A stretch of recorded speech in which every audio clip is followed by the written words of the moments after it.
So after my plans for sea fishing had kind of fell through and we decided we weren't going anymore, I thought it would be a good idea to take the kayak out of the shed and hit some fresh water again. I just went to the shops and got some Savage Gear force rotation spinners in a few different variation of sizes. So I have a bigger one on here that I was spinning for pike, but it managed to land me my personal best perch.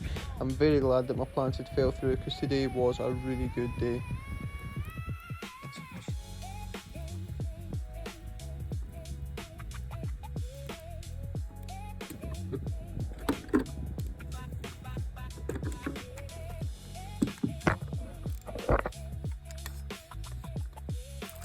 Oh my god!